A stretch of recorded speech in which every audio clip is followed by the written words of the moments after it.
देख रहे हैं आंखें न्यूज 24। आइए नजर डालते हैं रात 8 बजे तक की खास खबरों पर। बांकीपुर उपचुनाव में 34% वोटिंग, 3 अगस्त को मतगणना के बाद रिजल्ट। बांकीपुर के 3 सर्वे में प्रशांत किशोर की जीत, भाजपा का किला ढहेगा क्या? बांकीपुर उपचुनाव के बाद ईवीएम और वीवीपैट स्ट्रांग रूम में कैद। कांवरियों की सेवा को लेकर बिहार सरकार तैयार, टेंट सिटी का होगा उद्घाटन। और बांकीपुर उपचुनाव में मतदान के दौरान भी हुआ हंगामा।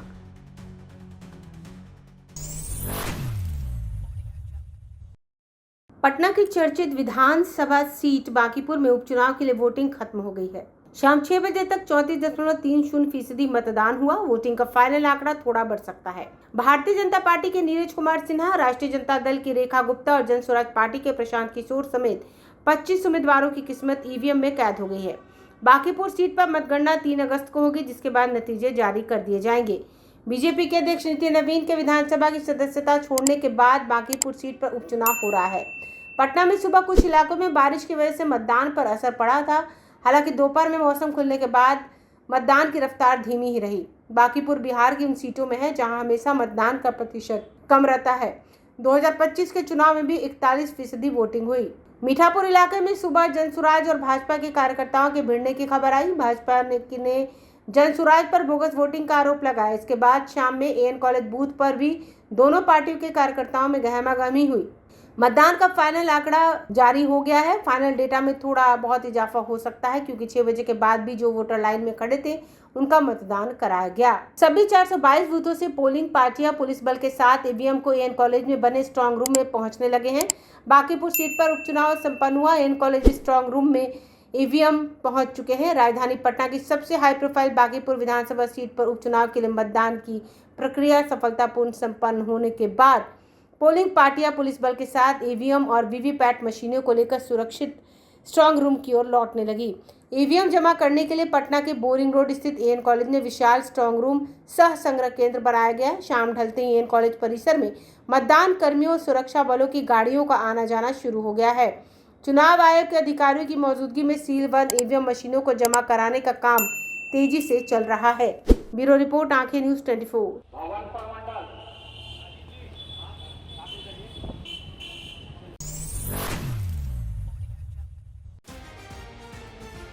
बिहार की बांकीपुर विधानसभा सीट पर मतदान के बाद एग्जिट पोल के नतीजे आ गए हैं। अधिकतर सर्वे में बांकीपुर से जनसुराज पार्टी के संस्थापक प्रशांत किशोर की जीत का अनुमान लगाया गया है। 3 एग्जिट पोल में दावा किया जा रहा है कि बांकीपुर उपचुनाव में बीजेपी को अपने राष्ट्रीय अध्यक्ष नितिन नवीन के किले को बचाने में मुश्किल हो सकती है। बांकीपुर में मुख्य मुकाबला भाजपा के नीरज कुमार सिन्हा और जनसुराज के प्रशांत किशोर के बीच होने का अनुमान है। एग्जिट पोल में तेजस्वी यादव की आरजेडी को भारी नुकसान की आशंका जताई गई है। आरजेडी कैंडिडेट रेखा गुप्ता की करारी हार का दावा किया गया है। पॉलिटिकल रिसर्च एजेंसी जनमत पोल्स ने गुरुवार देर शाम जारी एग्जिट पोल के नतीजे जारी किए। इसमें प्रशांत किशोर की बड़ी जीत की संभावना जताई गई। एजेंसी के अनुसार जनसुराज पार्टी को बांकीपुर चुनाव में 49 में से 52% वोट मिलने का अनुमान है। इस सर्वे में भाजपा के नीरज कुमार सिन्हा के दूसरे नंबर पर रहकर 34 से 36% वोट हासिल करने की संभावना जताई गई। वहीं आरजेडी की रेखा गुप्ता को महज 9 से 10% वोट मिलने का अनुमान है। 3 से 4% वोट निर्दलीय और अन्य उम्मीदवारों के खाते में जा सकते हैं। डीवी रिसर्च नाम की एजेंसी के एग्जिट पोल में भी बांकीपुर उपचुनाव में प्रशांत किशोर की जीत का अनुमान लगाया गया है। पीके के जनसुराज पार्टी को 43%, जबकि भाजपा के नीरज कुमार सिन्हा को उनसे 4% कम 39 वोट मिलने का अनुमान है। इस एग्जिट पोल में भी आरजेडी की रेखा गुप्ता को तीसरे नंबर पर रखा गया। उन्हें 15% वोट मिलने की संभावना है। डीवी रिसर्च का दावा है कि उसने बांकीपुर में गुरुवार को मतदान के बाद 1580 वोटरों से बात करके यह विश्लेषण तैयार किया है। रिसर्च एजेंसी पोल पंडित के एग्जिट पोल नतीजे में बांकीपुर विधानसभा उपचुनाव में प्रशांत किशोर के निर्णायक बढ़त के साथ रिकॉर्ड मतों से जीत का अनुमान लगाया गया। इस सर्वे में पीके की जनसुराज आधे से ज्यादा 50% से अधिक वोट मिलने की संभावना है, जबकि बीजेपी का वोट प्रतिशत में गिरावट आएगी। बीजेपी के नीरज कुमार सिन्हा को 38 से 42% के बीच वोट मिल सकते हैं। आरजेडी को बांकीपुर में भारी नुकसान की संभावना है। पार्टी के कैंडिडेट रेखा गुप्ता को महज 5% वोट मिलने के आसार नजर आ रहे हैं। भाजपा के राष्ट्रीय अध्यक्ष नितिन नवीन के इस्तीफे से खाली हुई बिहार की बांकीपुर सीट पर उपचुनाव के लिए गुरुवार को मतदान हुआ। जनसुराज के प्रशांत किशोर, भाजपा के नीरज सिन्हा और आरजेडी की रेखा गुप्ता समेत कुल 25 उम्मीदवार मैदान में हैं। बांकीपुर में गुरुवार को 34% वोटिंग हुई, जो पिछले विधानसभा चुनाव से लगभग 5% कम है। 3 अगस्त को मतगणना के बाद बांकीपुर सीट का रिजल्ट जारी कर दिया जाएगा।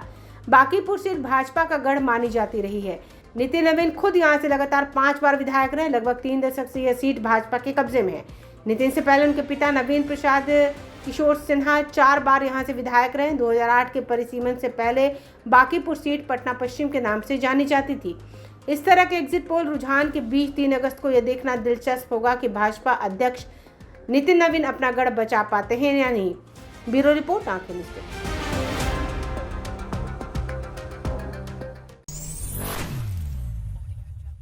देवघर और बांका के रास्ते सुल्तानगंज से बाबा बैद्यनाथ धाम जाने वाले शिव भक्तों यानी कांवरियों की सेवा और सुविधा के लिए बिहार सरकार ने कमर कस ली है। इसी कड़ी में आज सुबह बिहार सरकार के राजस्व एवं भूमि सुधार मंत्री doctor Dilip Jaiswal Jasidih railway station पहुंचे, जहां से वे सड़क मार्ग द्वारा बांका जिले के रजौन के समीप तैयार की गई भव्य और आधुनिक कांवरियों की टेंट सिटी का उद्घाटन करने के लिए रवाना हुए। जसीडीह स्टेशन पर मीडिया से बातचीत करते हुए मंत्री ने स्पष्ट किया कि श्रावणी मेले में देश के कोने कोने से आने वाले लाखों श्रद्धालुओं की सुविधा सरकार की सर्वोच्च प्राथमिकता है। इस टेंट सिटी के जरिए कांवरियों के ठहरने के लिए पुख्ता इंतजाम किए गए हैं, जिनमें सर्वोच्च पेयजल, विश्राम स्थल, सुरक्षा के कड़े इंतजाम और 24 घंटे चिकित्सकों की उपलब्धता के साथ स्वास्थ्य केंद्र शामिल है। इसके अलावा साफ सफाई और आधुनिक शौचालयों की भी विशेष व्यवस्था की गई है, ताकि श्रद्धालुओं को किसी भी प्रकार की असुविधा का सामना न करना पड़े। सरकार का मुख्य उद्देश्य शिव भक्तों को एक सुरक्षित, सुविधाजनक और पूरी तरह व्यवस्थित माहौल मुहैया कराना है। इसके लिए सभी संबंधित विभाग आपसी समन्वय के साथ लगातार मुस्तैद रहकर काम कर रहे हैं। प्रशासन को पूरी उम्मीद है कि इस बार का श्रावणी मेला पिछले वर्षों की तुलना में कहीं अधिक व्यवस्थित और सुविधाजनक साबित होगा। इस तमाम तैयारियों और व्यवस्थाओं को लेकर सुनिए इस मामले पर बिहार सरकार के मंत्री ने और क्या कुछ कहा। में चांदन प्रखंड के अबरखा में, जहां पर कि पर्यटन विभाग, राजस्व विभाग, पीएचडी डिपार्टमेंट और इन सब विभाग, बिहार सरकार के विभाग के द्वारा श्रद्धालु बोलबम कांवरिया के लिए टेंट सिटी की व्यवस्था की गई है और स्वास्थ्य कैंप है और सभी तरह की व्यवस्थाएं की गई है। आज उसका उद्घाटन है। श्रावणी मेला का जो अबरखा बांका जिला का उद्घाटन कार्यक्रम है, जिसमें राजस्व मंत्री के रूप में मैं आया हूं और हमारे पीएचडी माननीय मंत्री संजय सिंह जी हैं, श्रवण कुमार जी ग्रामीण विकास मंत्री हैं और शिक्षा मंत्री मिथिलेश तिवारी जी हैं।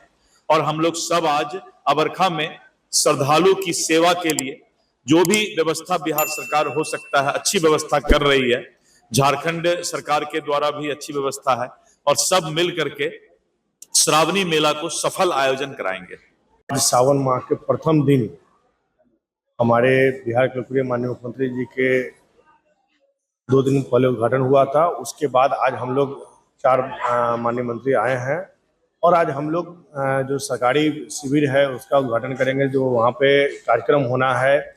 और हम लोग एक बार निरीक्षण भी करेंगे कि जितने भी हमारे श्रद्धालु हैं आज बाबा भोले नगरी के देवघर में आने जाने वाले जितने भी श्रद्धालु हैं उनको किसी भी प्रकार का कठिनाइयों का सामना नहीं करना पड़े, किसी भी प्रकार का दिक्कत नहीं हो, ये हम लोग इसको भी सुनिश्चित करेंगे कि जितने भी बिहार ही नहीं भारत के कोने कोने से आए जो श्रद्धालु आते हैं उनको किसी प्रकार का कठिनाई नहीं हो, इसको भी हम लोग सुनिश्चित करने का काम करेंगे। देखिए, ये तो मतलब वहाँ पे प्रशासन उसके लिए हमेशा मतलब देखते रहती है, कहीं किसी प्रकार का कोई दिक्कत नहीं हो। और मुझे लगता है कि सबका रूट भी तय किया गया है। मुझे नहीं लगता है किसी को कोई असुविधा होगी। चलिए, राजधानी पटना की सबसे हॉट और हाई प्रोफाइल सीट कही जाने वाली बांकीपुर विधानसभा उपचुनाव से इस वक्त की एक बड़ी और तनावपूर्ण खबर सामने आ रही है। बांकीपुर में लोकतंत्र का पर्व जहां एक तरफ उल्लास के साथ मनाया जा रहा है, वहीं दूसरी तरफ मतदान के दौरान हंगामे और झड़प की तस्वीरों ने राजनीतिक पारा अचानक काफी गर्म कर दिया है। ताजा मामला राजधानी के पीएनटी कॉलोनी का है, जहां स्थित बूथ संख्या 101 और 103 पर मतदान के दौरान अचानक अफरा तफरी का माहौल बन गया। प्राप्त जानकारी के मुताबिक भारतीय जनता पार्टी और जन स्वराज पार्टी के कार्यकर्ता किसी बात को लेकर आपस में उलझ गए। देखते ही देखते दोनों पक्षों के बीच तीखी नोकझोंक शुरू हो गई, जो थोड़ी ही देर में झड़प और मारपीट में तब्दील हो गई। दोनों दलों के कार्यकर्ता आमने सामने आ गए, जिससे मतदान केंद्र के बाहर कुछ समय के लिए तनाव की स्थिति पैदा हो गई। हालांकि गनीमत यह रही कि इस मौके पर मुस्तैद सुरक्षा कर्मियों ने तत्परता दिखाते हुए तुरंत हस्तक्षेप किया। पुलिस और सुरक्षा बलों ने हालात को और बिगड़ने से रोकते हुए दोनों पक्षों के लोगों को वहां से खदेड़ा और स्थिति पर पूरी तरह नियंत्रण पा लिया। आपको बता दें कि बांकीपुर विधानसभा सीट पर सुबह 7 बजे से ही मतदान की प्रक्रिया लगातार जारी है।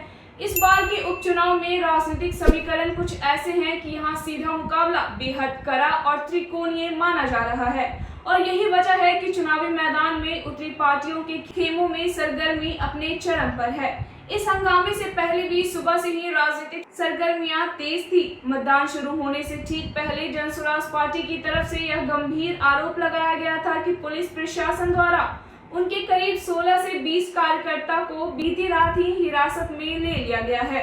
इस कार्रवाई से नाराज जन स्वराज के समर्थकों ने रात में ही कई थानों पर जमकर विरोध प्रदर्शन भी किया था। अब आज मतदान के दौरान पीएनटी कॉलोनी के बूथों पर हुई इस झड़प और हंगामे की घटना ने इस पूरे उपचुनाव के माहौल को और अधिक तनावपूर्ण बना दिया है। हालांकि चुनाव आयोग और जिला प्रशासन ने इस घटना को गंभीरता से लिया है। सभी संवेदन और अति संवेदनशील बूथों पर सुरक्षा के बेहद कड़े इंतजाम किए गए हैं और प्रशासनिक अधिकारी लगातार गश्त कर रहे हैं ताकि किसी भी प्रकार की अप्रिय घटना से बचा जा सके। प्रशासन की सख्त निगरानी के बीच फिलहाल बांकीपुर के अन्य सभी मतदान केंद्रों पर वोटिंग की प्रक्रिया शांतिपूर्ण तरीके से आगे बढ़ रही है। प्रशासन ने साफ कर दिया है कि कानून व्यवस्था बिगाड़ने की कोशिश करने वालों से सख्ती से निपटा जाएगा। इस पूरे मामले पर लगातार नजर बनाए रखे हैं और पल पल की अपडेट आप तक पहुंचाते रहेंगे। देखिए यहाँ बीजेपी के लोग धमका रहे हैं, यहाँ पे बीजेपी के लोग धमका रहे हैं।